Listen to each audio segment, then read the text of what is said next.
Welcome to Candela physics academy. ഈ video നമ്മൾ discuss ചെയ്യാനായിട്ട് പോകുന്നത് K.TET കാറ്റഗറി 3 മാത്തമാറ്റിക്സിന്റെ ക്രാഷ് കോഴ്സിന്റെ നമ്മൾ സ്റ്റാർട്ട് ചെയ്തിട്ടുണ്ട്.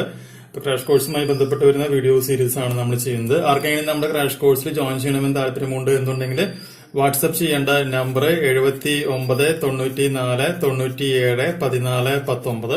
കോഴ്സ് ഫീസ് എന്ന് പറയുന്നത് ഇപ്പോൾ നമ്മൾ മേടിച്ചുകൊണ്ടിരിക്കുന്നത് 1000 rupees ആണ്. പരീക്ഷ കഴിയുന്നത് വരെ ക്ലാസ്സുകൾ ഉണ്ടാവുന്നതായിരിക്കും.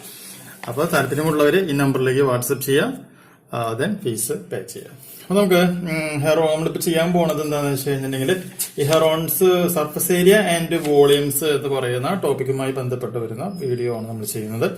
അപ്പൊ ആ വീഡിയോ അനുസരിച്ച് നമുക്കറിയാം, ആ ക്വസ്റ്റ്യനിൽ നമുക്ക് എന്താ കാണാൻ പറയുന്നത്, ഡയഗണൽ ഓഫ് ദ റൂം ആണ് കാണാൻ പറയുന്നത് അല്ലെ. അപ്പൊ നമുക്ക് എന്താ പറയാം, root of a square plus b square plus c square നമ്മളിവിടെ യൂസ് ചെയ്യാണ്. യൂസ് ചെയ്യുമ്പോൾ അവിടെ എന്ത് വരും, 12 square plus 9 square plus 8 square is equal to 17 metre എന്ന് പറയുന്ന ആൻസർ നമുക്ക് അവിടെ നിന്നും ലഭിക്കുന്നതായിരിക്കും.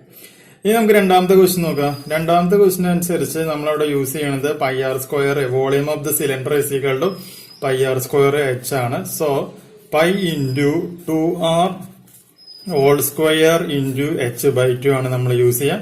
സോ 2 ഇൻറ്റു നമുക്ക് എന്ത് വരുന്നു, പൈ ആർ സ്ക്വയർ എച്ച് ആണ് വരുന്നത്. സോ അങ്ങനെയാണെന്നുണ്ടെങ്കിൽ new volume is equal to 2 times of നമുക്ക് എന്ത് പറയാനായിട്ട് സാധിക്കും, ഒറിജിനൽ വോളിയം എന്നുള്ള സംഗതി നമുക്കിവിടെ പറയുവാനായിട്ട് സാധിക്കുകയാണ് ചെയ്യുക. ദെൻ ക്വസ്റ്റ്യൻ നമ്പർ 3 അനുസരിച്ച് വോളിയം ഓഫ് ദി കോൺ ആണ് കാണാൻ പറയുന്നത്. വോളിയം ഓഫ് ദ കോൺ എന്ന് പറയുമ്പോൾ 1/3 into pi r square h ആണ്. So 1/3 into pi r square into 2r എന്ന് പറയാം. That's equal to 2/3 pi r cube എന്ന് പറയുന്ന ആൻസർ നമുക്ക് അവിടെ നിന്ന് കിട്ടും. ദെൻ നാലാമത്തെ ക്വസ്റ്റ്യൻ നോക്കാം. നാലാമത്തെ ക്വസ്റ്റ്യൻ അനുസരിച്ച് V1 volume of V1 is equal to 1/3 into pi r square r ആണ്. V2 എന്ന് പറയുമ്പോൾ അത് 2/3 പൈ ആർ ക്യൂബ് ആണ്. ഓക്കെ, ഇനി V2 ഇനി V3 എന്ന് പറയുമ്പോൾ എന്താണ്, pi r square into r ആണ് വരുന്നത്. അങ്ങനെയാണ് എന്നുണ്ടെങ്കിൽ V1 is to V2 is to B3 is equal to 1/3 pi r cube is to 2/3 pi r cube is to pi r cube എന്ന് നമുക്ക് പറയാം.